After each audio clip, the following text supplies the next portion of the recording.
사도행전 말씀을 살펴보고 있습니다. 나사렛 예수 그리스도의 이름으로 일어나 걸으라. 지난주는 박원영 목사님 통해서 공사 중이라는 제목을 가지고 우리가 하나님 앞에 다듬어져 가는 완성되어지는 삶에 대해서 은혜를 나눴습니다. 오늘 나면서 걷지 못해 평생을 앉아서만 살아온 사람이 베드로가 손을 내밀어 일으켜 세움으로 벌떡 일어나 걷기도 하고 뛰기도 하고 하나님을 찬양하게 된 기적이 일어난 직후, 이 사건을 목도한 백성들은 모두가 놀라서 어찌할 바를 몰랐습니다. 백성들은 마음속에 질문을 품게 되어지죠. 도대체 날 때부터 걷지 못하던 그가 어떻게 이렇게 완전하게 나올 수 있는가? 다들 궁금하게 여길 때에 고침받은 사람이, 자기를 고쳐준 자들이 베드로와 요한임을 알려주는 행동을 하지요. 11절 말씀에 나은 사람이 베드로와 요한을 붙잡으니, 붙잡다.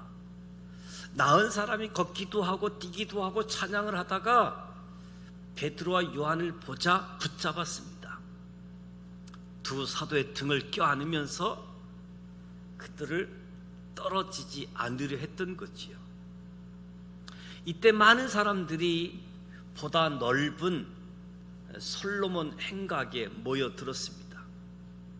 기적의 주인공이 누구인지 궁금하기도 했고, 이렇게 큰 기적을 베푼 사람이라고 한다면 뭔가 더 놀라운 것을 행할 수도 있다. 호기심 때문에 솔로몬 행각으로 모여들었습니다. 이때 베드로가 대답을 하는 거지요. 12절에 이스라엘 사람들아, 이 일을 왜 놀랍게 여기느냐? 우리 개인의 권능과 경건으로 이 사람을 걷게 한 것처럼 왜 우리를 주목하느냐? 그러면서 이 사건을 통해서 예수 그리스도를 전합니다. 안진뱅이가 일어난 사건은 베드로 자신의 권능, 경건으로 이루어진 것이 아니라 예수 그리스도께서 그 안진뱅이를 치유해 주셨다. 아주 명확하게 밝히고 있지요. 왜 우리를 주목하느냐? 너희가 주목해야 할 분은 따로 있다는 거지요. 안진뱅이가 베드로와 요한, 이 사람이 나를 고쳐줬다 이야기했는데, 오히려 베드로와 요한은 나를 주목하지 말아라, 너희가 주목해야 할 분은 따로 있는데, 이 기적을 통해서 베드로는 예수 그리스도를 전합니다. 사도들이 안진뱅이를 일으켜 세운 것은 이 사도들이 하나님으로부터 보내심을 받았다는 증거일 뿐, 이전에 예수님께서 살아계실 때에 병든 자, 죽은 자를 살리신 바로 그분이, 그 예수님이 기적의 주인이다 라고 말하고 있는 거지요. 베드로의 정직함, 베드로의 겸손을 깊이 생각하게 되어집니다. 사람들은 조금만 일이 잘 되고 남보다 더 뛰어나고 사람들의 집중을 받고 존경을 받게 되어지면 자신이 잘해서 이루어진 것처럼 가시하게 되어지지요. 심지어 하나님의 일을 하는 사람들조차도 하나님이 행하신 일을 마치 자신의 능력으로 이룬 것처럼 착각하기도 합니다. 실상을 알면서도 하나님이 받으실 영광을 자기에게 돌리는 경우도 흔하다라고 이야기할 수 있겠지요.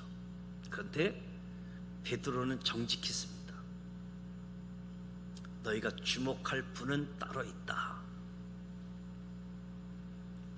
안진뱅이가 기적적인 사건을 통해서 일어난 이 사건을 활용해서 생명의 복음을 전하고 모든 영광을 하나님과 예수 그리스도에게로 돌리는 모습을 보게 되어지죠. 그러면서 13절부터 구원의 복음을 소개합니다. 아브라함과 이삭과 야곱의 하나님, 곧 우리 조상의 하나님이 그의 종 예수를 영화롭게 하셨느니라. 너희가 그를 넘겨주고 빌라도가 놓아주기를 결의한 것을 너희가 그 앞에서 거부하였으니 너희가 거룩하고 의로운 일을 거부하고 도리어 살인한 사람을 놓아주기를 구하여 생명의 주를 죽였도다. 그러나 하나님이 죽은 자 가운데서 그를 살리셨으니 우리가 이 일의 증인이다. 그 이름을 믿음으로 그 이름이 너희가 보고 아는 이 사람을 성하게 하였나니 예수로 말미암아 난 믿음이 너희 모든 사람 앞에서 이같이 완전하게 낫게 하였다. 예수로 말미암아 난 믿음, 이 사건을 통해서 예수 그리스도를 전하지요. 그러면서 너희들 백성들이 죽인 예수는 하나님의 아들 메시아, 생명의 주 하나님의 아들 예수가 메시아 그리스도이며 그 이름을 믿음으로 그 이름이 이 사람을 고친 것이라고 분명하게 알려주고 있습니다. 사실 유대인들은 예수님이 하나님의 아들이라고 한 것을 신성 모독죄로 인해서 사형 제목으로 삼았잖아요. 그런데 그 예수께서 하나님의 아들이요 약속하신 메시아다라는 사실을 정확하게 명시하고 있습니다. 너희가 죽인 그 예수가 생명의 주이시다. 베드로는 이 솔로몬 행각에 모여있는 유대인들에게 예수 그리스도를 소개하면서 유대인들의 역사적인 배경, 삶의 정황들을 복음의 내용과 알맞게 연결하면서 아주 체계적이고 논리적으로 설명을 합니다. 그러면서 예수님을 유대인들이 너희들이 죽인 일에 대해서는 너희가 잘 알지 못하여 그렇게 된 것이니 죄책감에서 벗어나서 새로운 믿음을 가지도록 권면하는 거지요. 너희가 하나님의 아들 메시아를 죽였다.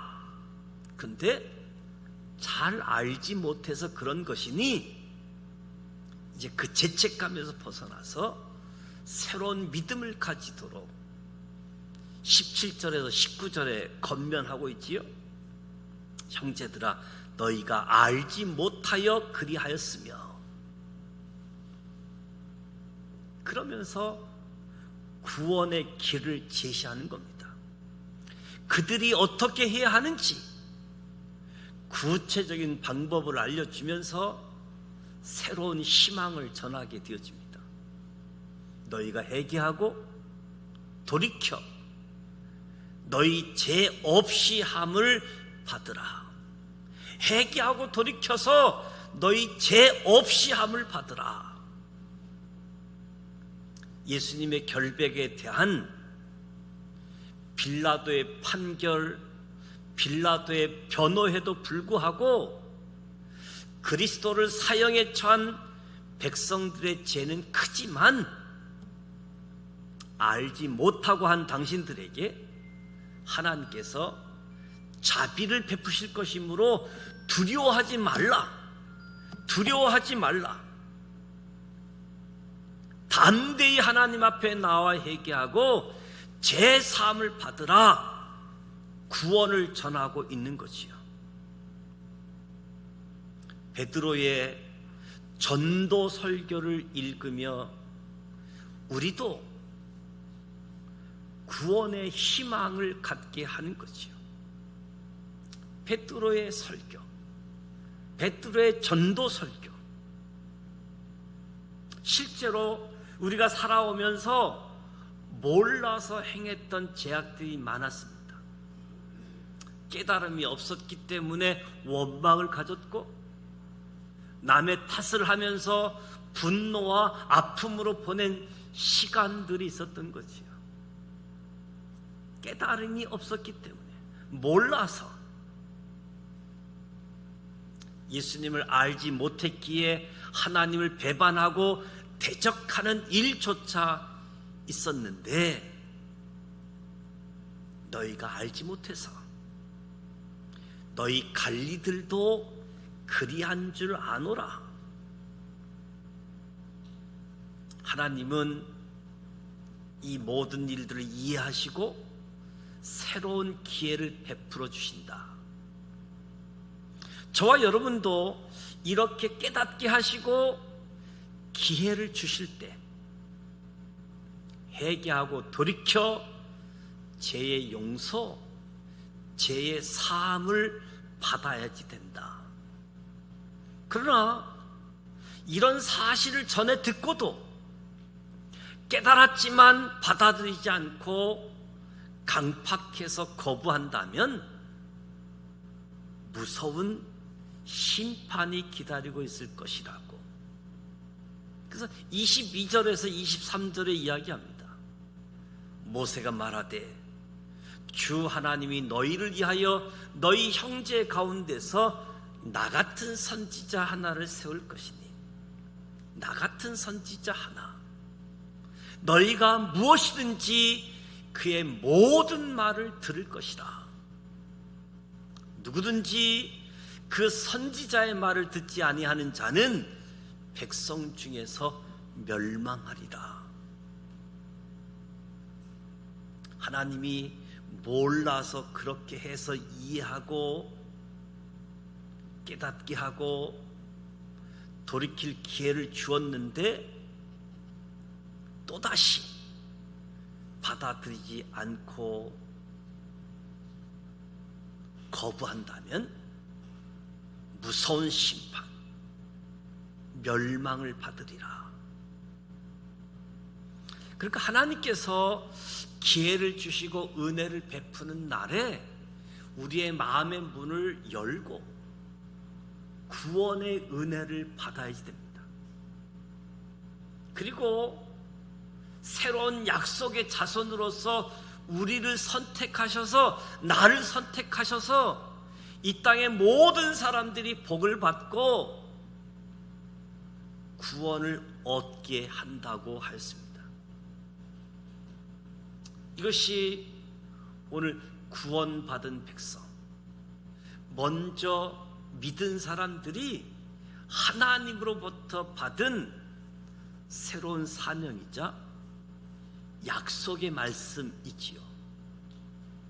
저와 여러분이 이미 마음의 문을 열고 구원의 은혜를 받은 것처럼, 아니 아직도 이 부분만큼은 알지 못해서, 깨닫지 못해서 머뭇거렸다라고 한다면 오늘 베드로의 설교를 통해서 다시 한번 깨닫게 하시는, 기회를 주시는, 은혜를 베푸시는 그 하나님 앞에 마음의 문을 활짝 열고 구원의 은혜를 받고 더 나아가 나를 선택하신, 나를 통해서 하나님의 복이 전달되어지는 사명, 새로운 사명, 약속의 말씀인 겁니다. 그래서 25절에 26절에 너희는 선지자들의 자손이요 또 하나님이 너희 조상과 더불어 세우신 언약의 자손이라. 선지자들의 자손, 언약의 자손. 아브라함이 이르시기를 땅 위의 모든 족속이 너의 씨로 말미암아 복을 받으리라 하셨으니 하나님이 그 종을 세워 복 주시려고 너희에게 먼저 보내사 너희로 하여금 돌이켜 각각 그 악함을 버리게 하셨느니라. 베드로는 백성들에게 네 가지를 이야기합니다. 첫째는 무엇을 믿어야 하는지, 아브라함에게 언약하신 자손이며 그 씨이신 예수님을 믿으십시오. 무엇을 믿어야 되느냐? 예수님을 믿으라. 두 번째, 무엇을 해야 하는지 가르쳐 줍니다. 무엇을 해야 하는지 회개하고 돌이켜 그리스도의 말씀을 들으라. 회개하고 돌이켜 그리스도의 말씀을 들어야지 된다. 그들이 무엇을 기대할 수 있는지도 말합니다. 무엇을 해야 되는지 가르쳐 주면서 그렇게 하면 무엇을 기대할 수 있는지, 당신의 제사함 그리고 그리스도의 재림을 기다리십시오. 그리스도의 재림, 만물이 회복될 때까지 예수 그리스도를 소개하고 그분을 믿어야지 되고 그분을 믿으면 제사함을 얻게 되어지고 주님께 돌아왔을 때 무엇에 근거하여 기대할 수 있는지, 이스라엘 백성들에게 당신들은 하나님께서 선택하신 백성인 까닭에 예수 그리스도를 통해서 은혜를 얻을 소망이 있다. 무엇을 믿어야 하는지, 무엇을 해야 하는지, 그들이 무엇을 기대하고 주님 앞에 소망을 가지고 나아가야지 되는지 구체적으로 이야기합니다. 우리는 모든 민족에게 구원의 복을 나눠주는 선택받은 사람들입니다. 알지 못하는 때 지은 죄악들을 용서하여 주시고 예수 그리스도의 보혈의 공로를 힘입어서 자녀로 삼아 주셨고, 이제는 구원의 복음을 전하는 통로로 세워주셨습니다. 구원 얻는 하나님의 자녀로 세워진 것, 여기가 끝이 아니라 이제는 구원의 복음을 전하는 통로로 세워주셨다.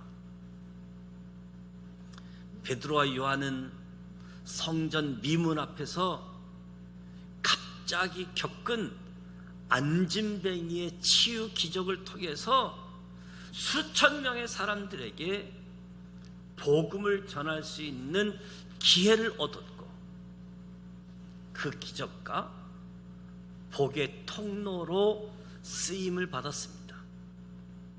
저와 여러분도 베드로와 요한처럼 주님의 증인으로 살고 생명의 복음을 기회가 있을 때마다 전하는 사람들이 되어져서 그 누군가를 생명의 삶으로 인도할 수 있기를 축복합니다. 베드로와 요한이 끝까지 안진뱅이를 일으키는 것, 그것이 목적이 아니었다는 거죠.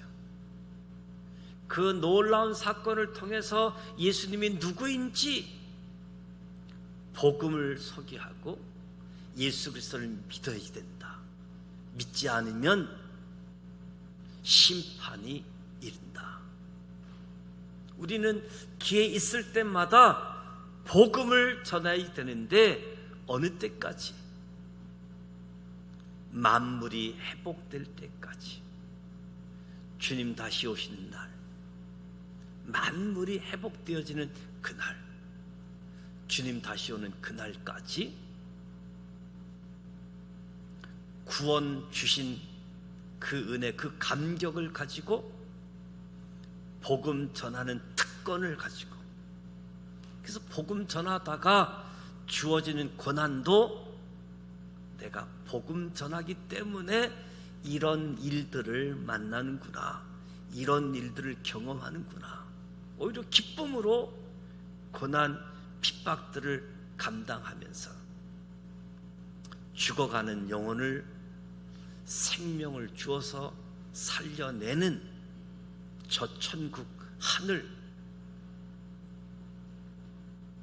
귀한 생명 길로 안대하는 저와 여러분, 복음을 가지고 복음을 전하고 영생을 나누어 주는, 영생의 길을 걷게 하는 복의 사람, 복의 통로자가 되시기를 주님의 이름으로 축복합니다.